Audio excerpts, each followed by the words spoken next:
그래서 오늘 혼인잔치 비유는 여기 등장하는 사람들이 구약의 이스라엘 백성일 수도 있고 예수님 당시 유대인이면서 또 나중에 이렇게 초대받은 사람들은 우리도 포함되고 앞으로 주님이 오시기까지의 여러 사람들이 다 포함되는 그런 이제 어떤 세계관을 가지고 있어요. 그래서 중간중간 얘기할 때 그런 이제 관점으로 이 본문을 좀 봐야 될 줄 압니다.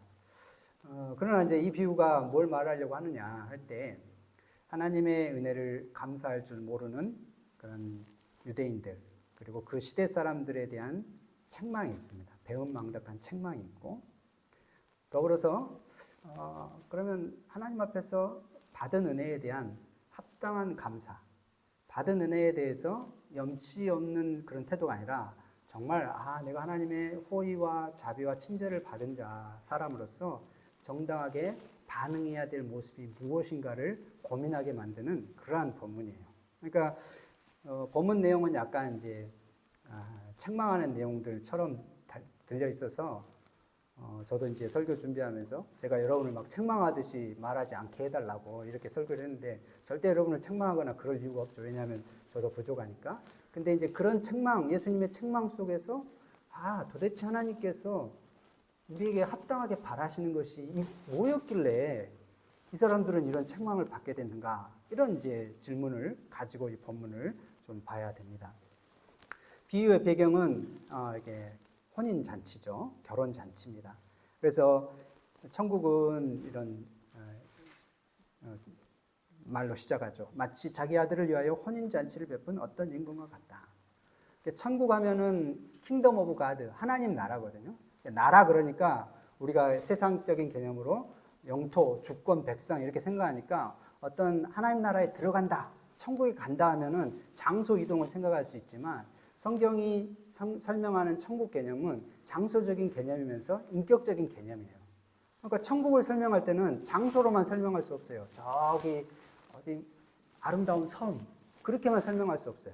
거기를 다스리고 있는 통치, 지배력, 영향력이 어떤가가 더 중요해요. 그러니까 천국은 임금과 같다 이렇게 설명이 되는 거예요. 비유가. 그러니까 이 임금이, 이 왕이 어떤 통치를 베풀고 있고 어떤 성품과 어떤 인격적인 방식으로 이 나라를 다스리고 있느냐가 천국을 이해하는 데 중요합니다. 그러니까 하나님을 결국 이해하라는 그러한 의미이죠. 천국을 이해하는 것은 하나님을 이해하는 것인데 이 임금은 하나님을 이렇게 비유할 것이고 이 임금의 아들은 누구겠습니까? 예수 그리스도겠죠. 혼인잔치라고 했을 때 혼인은 어떤 의미입니까? 남자와 여자가 결합하는 거죠. 연합하는 거죠. 그러니까 하나님은 자기 아들을 보내서 예수님과 죄인들이 예수를 믿고 결합하고 연합하는 그런 복된 자리를 나올 수 있도록. 그러니까 우리가 교회를 설명했잖아요. 에베소서에서. 그러면 교회의 머리는 그리스도고 그 몸의 지체는 우리가 된다. 그렇죠? 예수를 믿으면 우리가 하나님의 자녀가 되고 예수님과 연합을 통해서 하나님 백성이 된다라는 그 연합을 얘기를 하고 있거든요. 그래서 하나님의 백성과의 새로운 관계가 형성됐다는 것을 설명하기 위해서 이 결혼의 모티프는 성경에 자주 등장합니다. 그래서 결혼이라는 것을 통해서 연합이라는 것을 설명하고 우리는 누구와 연합해야 되는가? 죄에서 멀어져서 그리스도와 연합하고 그런 연합을 통해서 하나님의 나라에 복된 것을 누려라 하는 것을 설명하기 위해서 이 혼인잔치 비유를 얘기하고 있습니다. 너무 빨리 말했나요? 어쨌든 이런 혼인잔치 그리고 이건 또 잔치의 성격이 있으니까 기쁜 거죠. 이 기쁨은. 근데 이 비유의 결론은 14절이죠. 청함을 받은 사람은 많되 택함을 받은 사람은 적다. 잔치집에 사람이 많아야 되는 건 당연하겠죠. 잔치집에 초대받은 사람이 많을 거고 그래서 청함을 받은 사람은 많은데 오늘 본문에는 첫 번째 초대받은 사람이 거절하고 또 두 번째 부류가 왔는데도 쫓겨나고 이런 청함을 받는 사람은 많았지만 결국은 거절해버리고 쫓겨나는 이런 사람들이 있고 그런데 그 말씀 속에서 택함을 받은 자는 작다. 그러니까 이 결혼 하나님의 왕의 혼인잔치에 남아있는 사람들은 소수다. 하나님의 아들의 그런 연합의 자리에 남아있기에 적합한 사람들은 합당한 사람들은 별로 없었더라. 이런 얘기거든요. 그러니까 약간 조금 우리의 관심을 끄는 부분이 그 부분에 있습니다. 그래서 먼저 이 택함을 받는다라는 말이 뭐길래 택함을 입은 사람이 적냐 이렇게 얘기했을 때 사도행전 13장 48절 우리 이 말씀 앞에 있는 말씀인데요. 한번 이 말씀을 한번 같이 읽어봅시다. 시작. 이방인들이 듣고 기뻐하여 하나님의 말씀을 찬송하며 영생을 주시기로 작정된 자는 다 믿더라. 선택과 관련해서는 우리가 사실 잘 몰라요. 왜냐하면 하나님이 선택하시는 주체잖아요. 그럼 하나님이 선택하셨는데 사람이 선택받아야 될 우리 입장에서 하나님이 아닌 이상 그 선택받은 것을 어떻게 확인할 수 있습니까? 우리는 할 수 없죠. 우리가 하나님 마음을 들어가지 않는 이상. 그런데 하나님은 어떻게 말씀하시냐면 영생을 주시기로 작정된 선택된 자들은 어떤 결과가 있냐? 믿는다는 거예요. 그죠? 그러니까 하나님의 선택을 받은 사람들은 믿게 된다는 거예요. 때가 다르고 시대가 다르고 상황이 다르지만 그러면 우리는 선택을 생각할 때 어떻게 이해할 수 있어요? 아, 믿는 사람은 하나님의 선택을 받은 사람인가 보다 이렇게 생각할 수 있는 거죠. 그리고 믿는 사람은 어디로 모입니까? 다른 종교처럼 산속에 혼자 가고 세상과 단절해서 사는 그런 기독교는 없어요. 기독교는 항상 뭘로 모입니까? 교회로 모입니다. 그러니까 교회로 나온 사람들, 믿겠다고 하고 믿는다고 하고 교회로 와 있는 모든 여러분들은 하나님의 선택을 받은 사람이라고 우리는 인정합니다. 그렇게 받아요. 그런데 이제 여기 마태복음 22장 오늘 본문은 약간 그 종말론적인 개념이 있어요. 그리고 제가 마태복음 말씀 나눔을 할 때 마태복음 23장, 24장 가면은 그 종말에 대한 징조에 대한 얘기들이 있어요. 그때 어떤 말씀을 하시냐면 예수님이 끝까지 견디는 사람은 구원을 얻는다 이런 말씀이 있거든요. 그러니까 지금 믿는 여러분들은 다 하나님의 선택을 받은 사람입니다. 그런데 우리가 교회 다니다 보면 중간에 가는 사람도 있고 중간에 뭐 목사든 장로든 뭐 집사든 그냥 교회 떠나버리고 안 믿고 전에 나는 교회 다녔지만 이제 나는 교회 안 다니는 사람입니다 하는 사람들이 많아요. 그러니까 우리가 헷갈리죠. 이렇게 믿는 사람은 다 선택받았다고 하는데 교회를 떠난 사람은 하나님 선택해서 그러면 어떻게 되는 거지? 헷갈리는 거예요. 그러니까 성경이 말할 때 영생을 주시기로 작정된 사람은 다 믿더라 할 때 이 믿음은 끝까지 견디고 인내하고 구원을 향하여서 계속 믿음으로 살아가서 그 구원을 얻게 되는 그러한 믿음을 얘기하는 거죠. 잠시 내가 믿겠다 해서 왔다가 이렇게 가고 뭐 이런 것은 이제 다른 상황이 되는 것입니다. 그래서 이 비유의 결론이 청함을 받은 사람은 많습니다. 교회로 오는 사람도 많고 하나님의 은혜를 맛보고 또는 교회에 복된 것을 알아서 교회라는 곳을 거쳐가는 사람은 많이 있지만 결국 이 믿음을 끝까지 지켜서 하나님 나라에 들어가고 하나님의 구원을 끝까지 이렇게 견딤으로 얻게 되는 사람은 적다라는 것이 이 성경 스토리에도 증거되고 있고 우리가 생각해야 되는 그런 말씀입니다. 오늘 본문에서 우리가 청함을 받은 많은 사람들의 두 부류를 볼 수 있습니다. 첫 번째 부류가 이제 1절부터 한 7절까지에 나오는 첫 번째 먼저 초대받은 사람들입니다.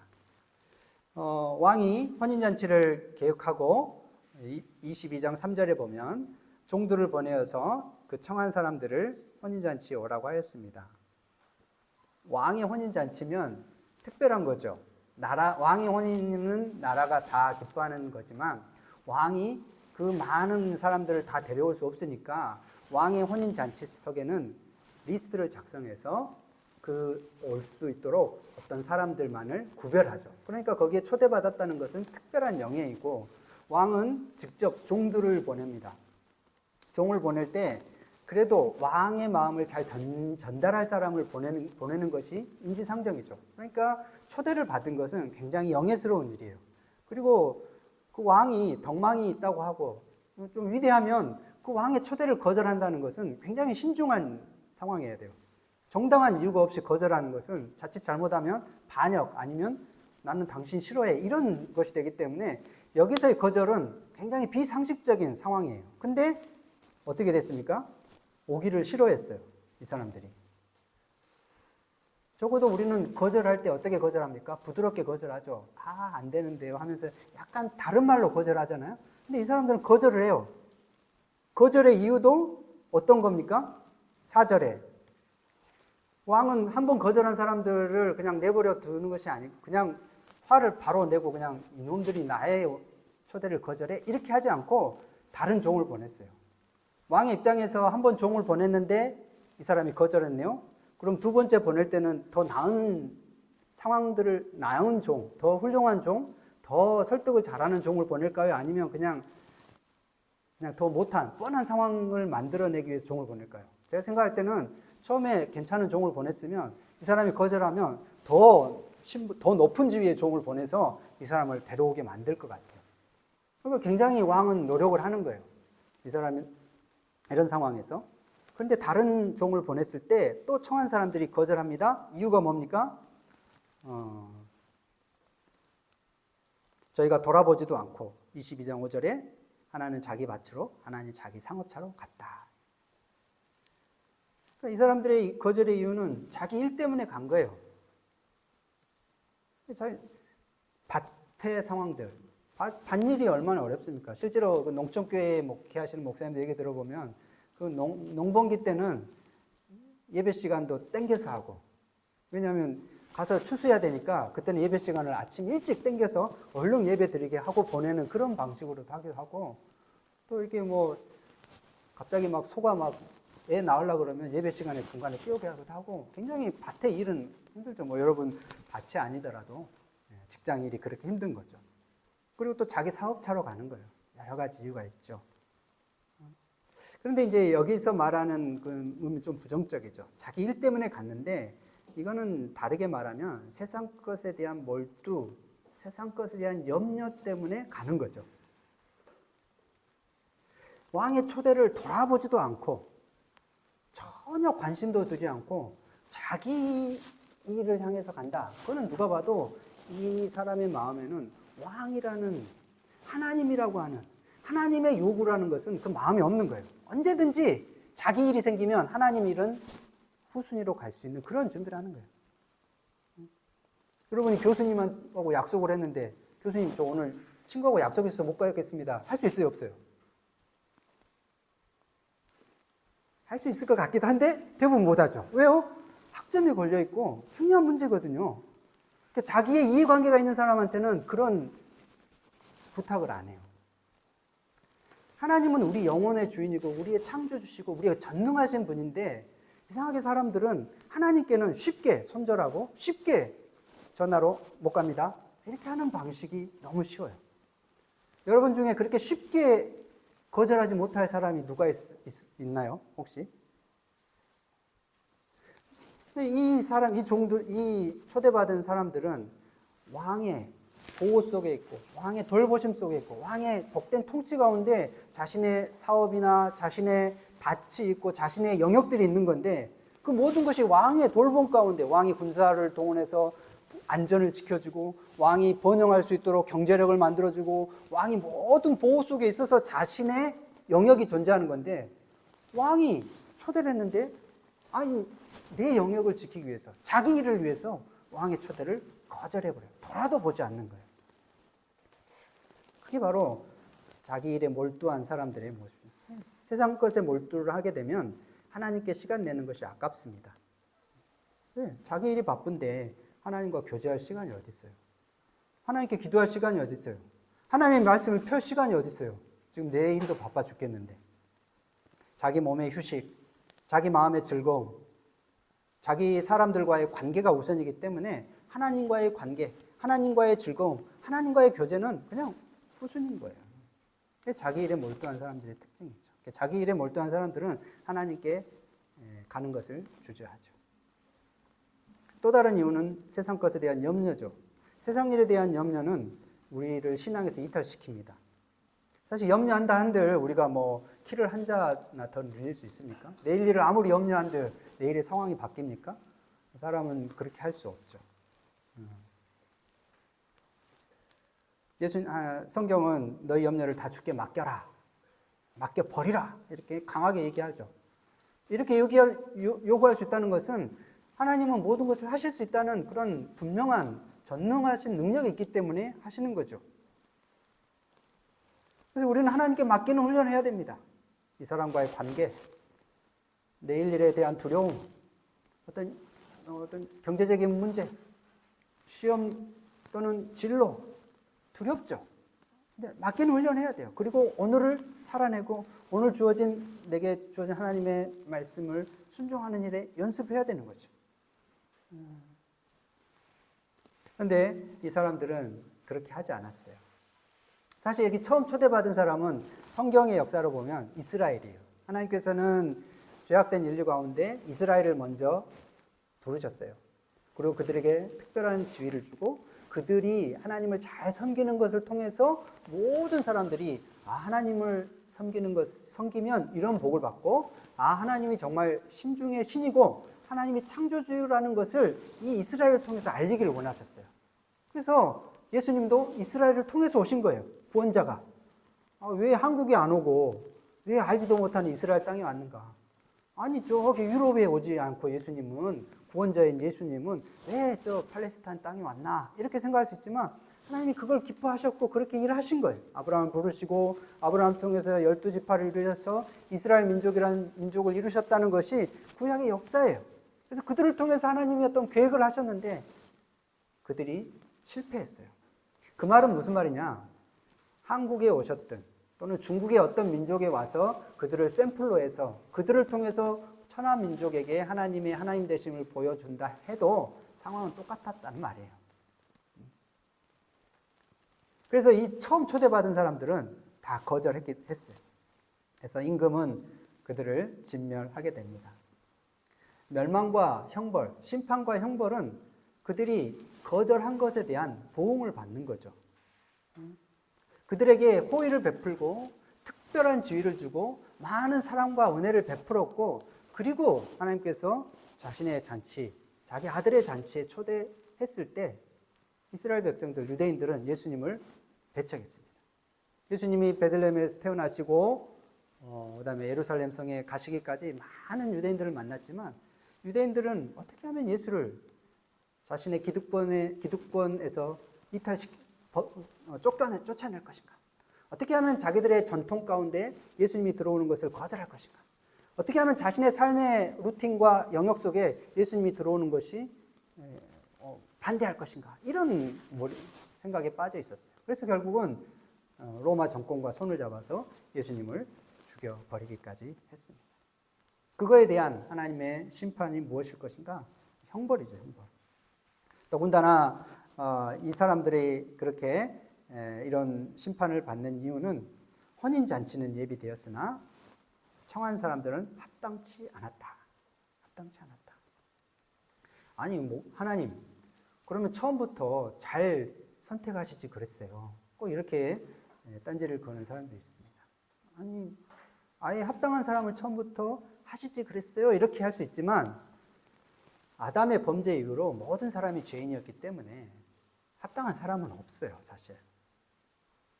그런 중에 하나님이 사람을 택하시고 그들을 달래고 얼래고 가르치고 깨닫게 하시고 은혜를 보여주고 맛보게 하심으로 사람답게 만들고 하나님을 섬기는 백성으로 만들어가게 하시려고 많은 은혜를 베푸셨는데 그럼에도 불구하고 이 사람의 모습들은 합당한 태도를 갖추지 않았다는 거죠. 하나님의 초대에 무관심한 사람들의 결말은 정해져 있습니다.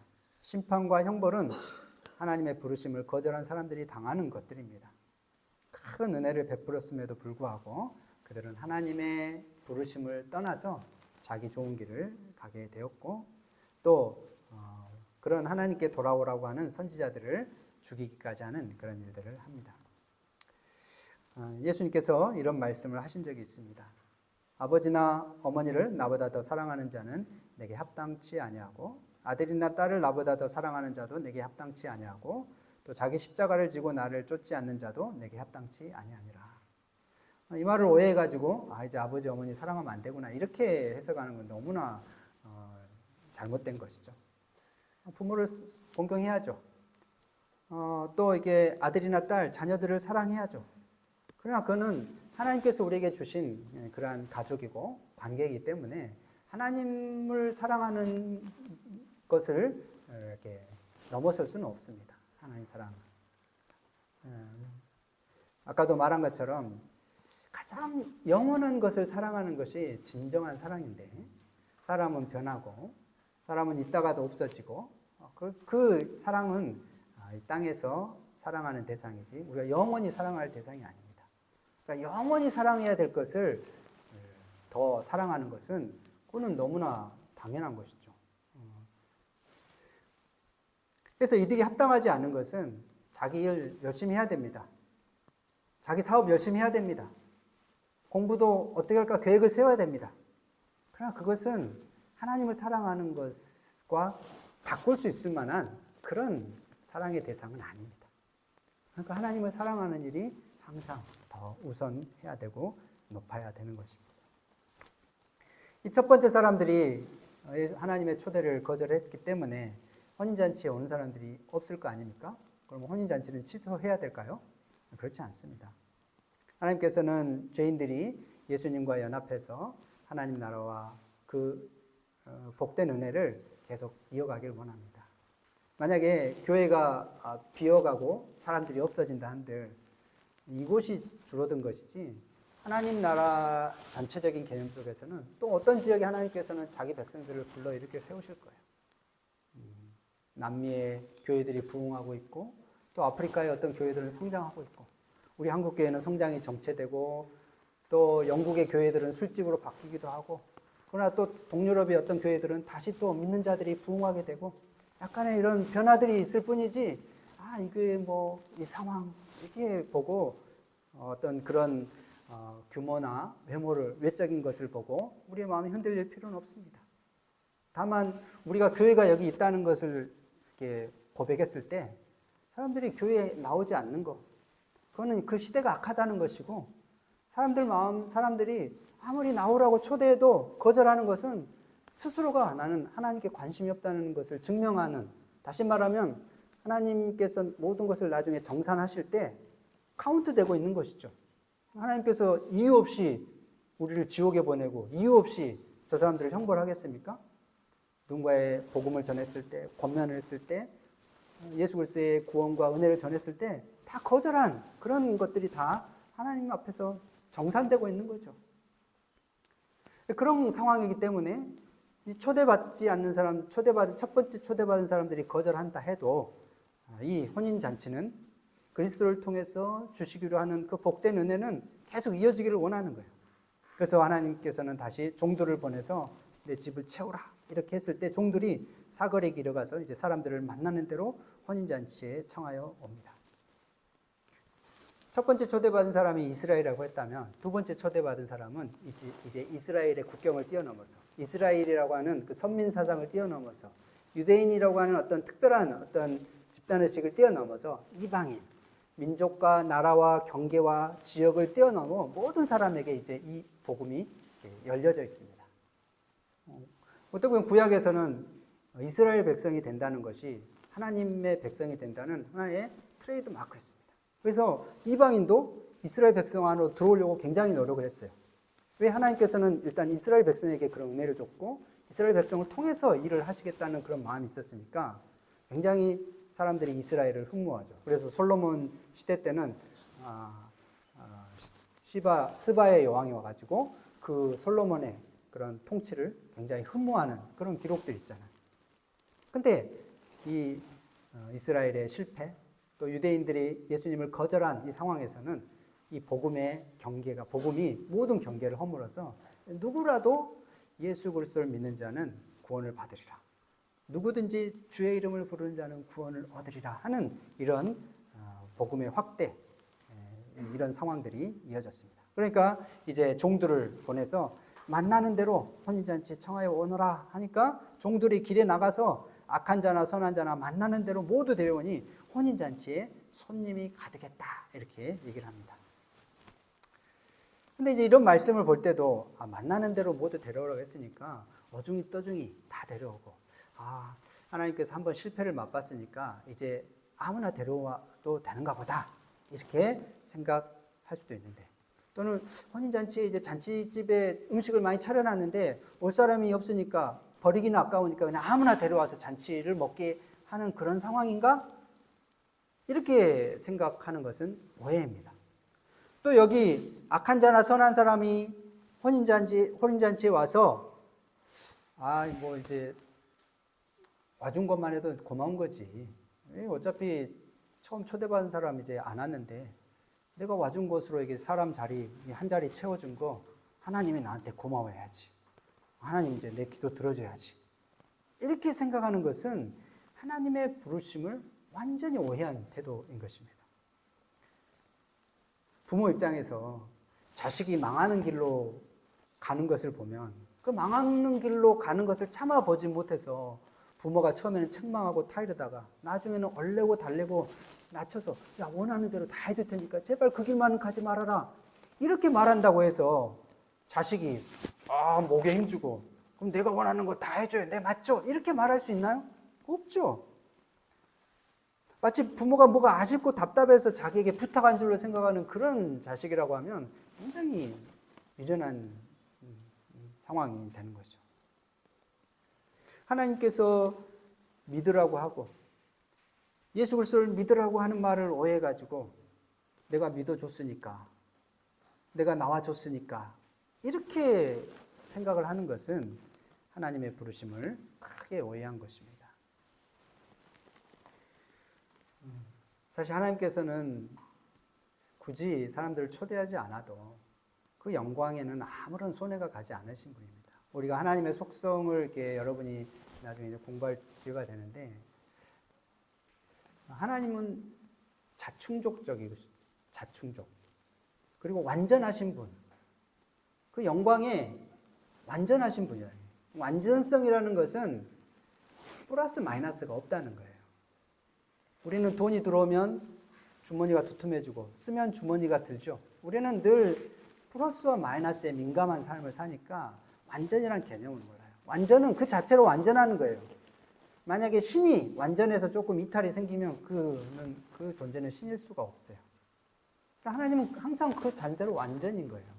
그런 완전하신 하나님께서 어떤 은혜를 베풀었는데 사람들이 거절했다고 해서 하나님이 손해보거나 하나님이 마이너스가 되거나 그건 인간적인 생각이에요. 하나님 그런 분이 아니십니다.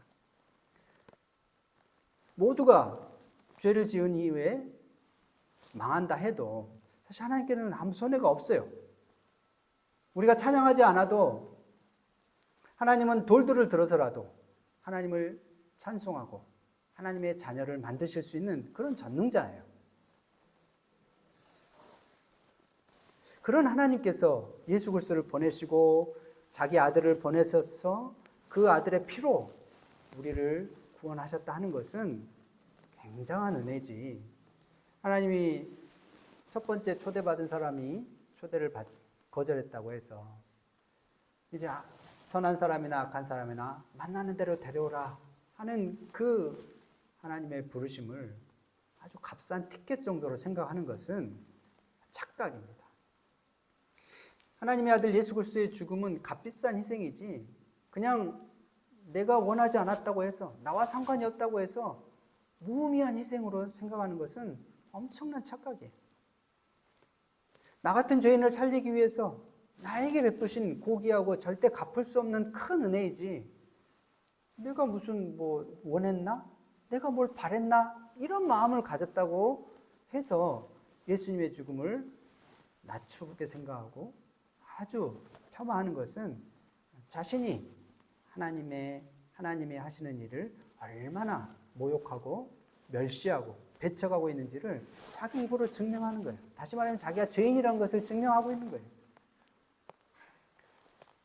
여러분이라면 가장 비싸고 귀한 선물을 그 가치도 모르는 사람에게 주겠습니까? 아니면 적어도 내가 주는 이 귀하고 가장 귀한 선물을 주면 좀 알 사람한테 주고 싶습니까? 말이 어렵나요? 적어도 내가 가장 값비싸고 가장 고귀한 선물을 주면 적어도 고맙습니다. 이렇게 귀한 것을 이런 기대를 하실 거 아니에요. 하나님도 그런 기대를 하셨을 것이 분명해요. 왜? 자기 아들은, 독생자 예수 그리스도는 유일하신 자기 아들이시잖아요. 누가 자기 아들을 죄인을 위해서 희생시키는 그런 부모가 있습니까? 여러분의 자식을 누가 강간범이나 도둑놈이나 매일 죄짓고 매일 음탕하게 살아가는, 매일 쾌락을 취하는 그런 사람을 위해서 희생시킬 수 있습니까? 없는 거예요. 하나님께서는 아들을 의인을 위해서, 정직한 자를 위해서, 선한 사람을 위해서 보내신 게 아니에요. 예수님은 나는 의인을 부르러 온 것이 아니라 죄인을 부르러 왔다고 얘기했어요. 그래서 친히 예수님은 그 당시에 종교 지도자들, 덕망받고 인정받는 바리새인과 세인들과 식사한 게 아니라 사람들이 다 손가락질하는 죄인들, 창기들, 세리라고 하는 이런 사람들을 불러다가 식사했어요. 그러면서 무슨 얘기를 하셨어요? 나는 건강한 자에게 온 의원이 아니라 병든 자를 불러서 건강하게 고치는 그런 영혼의 의사라는 것을 보이신 거예요. 사실 그것도 쉽지 않아요. 우리가 아프리카 오지에 가서 또는 저기 밀림의 그런 문명이 별로 발달하지 않은, 그런 말도 통하지 않는 그런 약한 지역에 가서 누가 일하고 싶어 하겠어요? 대도시에 좀 빛과 번쩍하고 편리하고 아주 그런 명예로운 곳에 가서 일하고 싶지.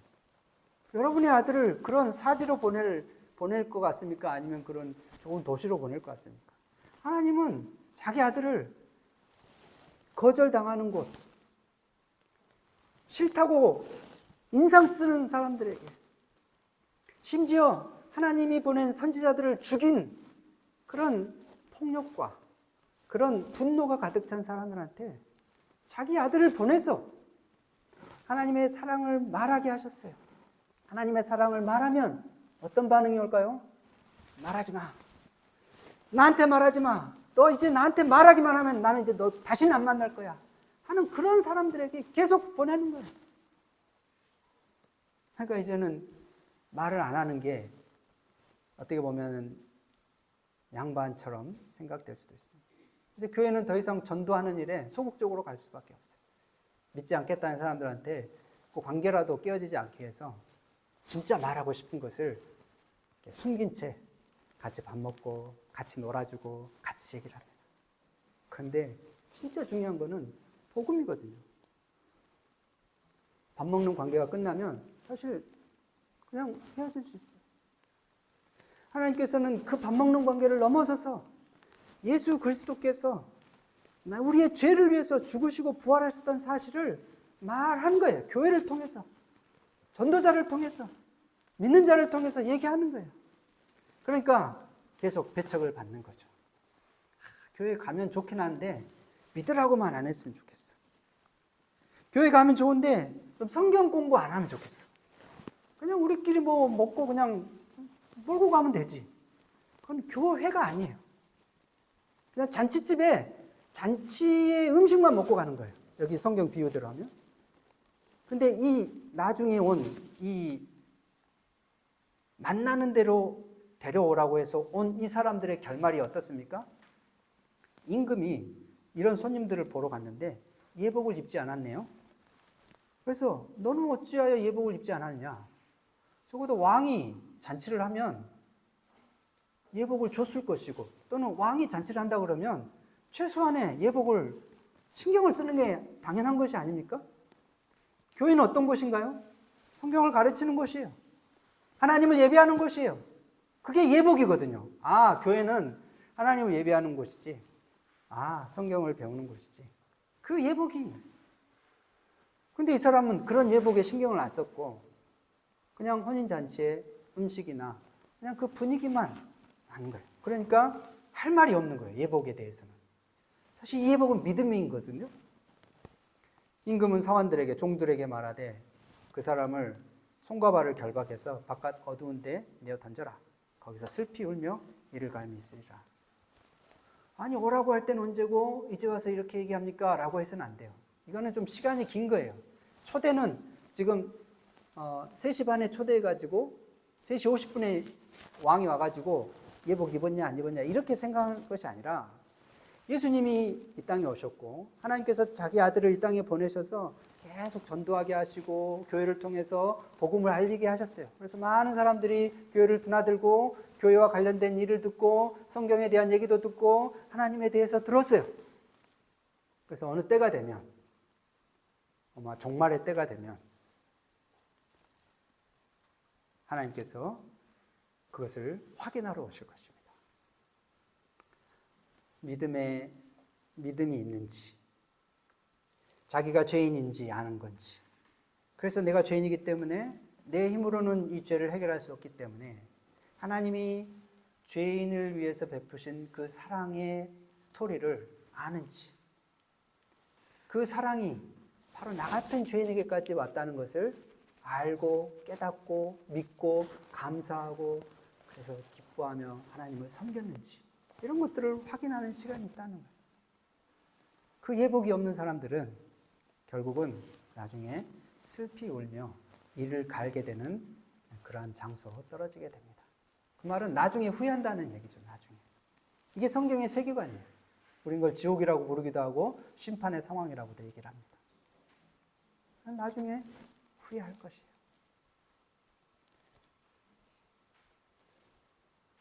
장례식장에 가면 자식들이 자기 부모의 죽음 앞에서 울죠. 왜 울까요? 후회의 눈물이죠. 부모님 더 잘 살기니까. 왜? 없으니까. 그런 순간에 있는 후회처럼 하나님의 심판대 앞에서 후회할 겁니다. 성도 여러분, 하나님의 부르심 앞에 우리는 어떻게 반응해야 될까요? 자기 일에 몰두하고 염려에 빠져서 하나님을 멀리하고 하나님께 나아가지 않고 하나님께 나갈 수 없는 상황 속에서 살아가는 것이 정당하다고 생각하는 사람들이 있을 수 있지만 신자는 그렇게 가서는 안 됩니다. 자기 일에 몰두해서 벗어나서 안식일을 기억하여 하나님을 예배하는 것이고, 염려 가운데 살더라도 그 염려를 다 주님께 맡기기 위해서 하나님을 찾아야 되고, 하나님께서 내게 베푸신 그 은혜를 감사하며 기뻐하며 하나님의 은혜가 얼마나 큰가를 찬송할 수 있는 그런 삶을 살아야 됩니다. 세상에 씨 뿌리는 비유 가운데 세상의 염려와 재리의 유혹과 기타 욕심이 들어와 말씀을 막아 결실치 못하게 하는 자, 가시떨기에 말씀이 떨어진 사람들의 예거든요. 그만큼 세상의 염려와 유혹과 욕심은 하나님의 말씀 안에서 자라는 것을 방해하고 신앙을 이탈시킵니다. 세상이죠, 세상. 교회 왔더라도 우리는 항상 생각해야 됩니다. 하나님께서 우리에게 베푸신 은혜가 얼마나 큰가. 우리는 그냥 한 주간 별일 없었는데요. 물론 우리는 똑같은 일을 살아갑니다. 근데 연애 편지를 쓰면 언어가 달라진다고 여러 번 얘기하잖아요. 기억해내고 생각해내야 됩니다. 그래서 저도 다이어리에 감사를 쓰고 있어요. 아이들에 대한 감사, 누군가를 만나서 어떤 얘기를 들었을 때 그 아이를 위해서 기도한 것에 대한 응답에 대한 감사. 왜냐하면 잊어버리면 내가 한 주간 동안 감사는 그냥 뭐 잘 지냈어요 이거밖에 없어요. 세어봐야 돼요. 세어봐야 돼요. 내게 얼마나 감사한가. 내가 이 근심 속에 빠지지 않고, 내가 사실 한 주간 동안 지난주 설교가 영적 전쟁이어서 그런지 마음이 굉장히 무거웠어요. 그때마다 이걸 하나님께 좀 넘겨야 되겠다. 그렇게 굉장히 마음의 싸움을 많이 했었어요.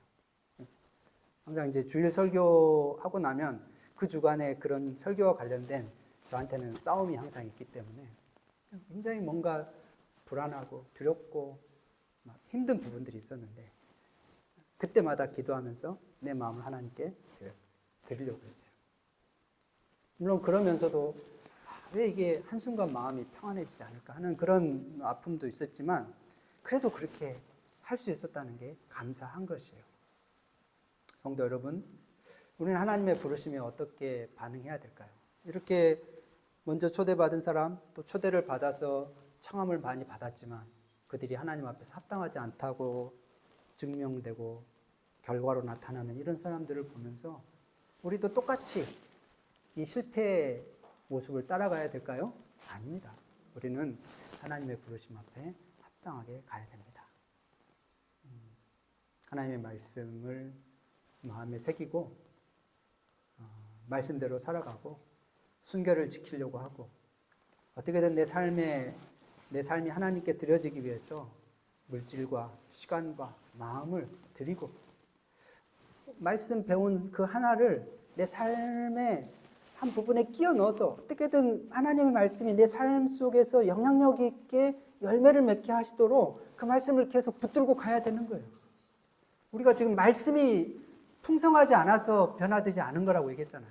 지금 뭐 우리는 손만 뻗으면 하나님 말씀 많아요. 인터넷, 유튜브 열어보면 저보다 더 뛰어나고 훌륭한 설교들 너무 많아요. 좋은 책들 널려 있어요. 좋은 가르침 너무 많아요. 문제는 살아내지 않으니까 자기가 그 말씀대로 아무리 좋은 걸 말해도 자기가 살아내지 않으니까 아무런 변화가 없는 거예요. 진리입니다, 여러분. 이게 붙들지 않으면 이 진리가 자기한테 무슨 의미가 있습니까? 이것을 아는 것이 생명입니다.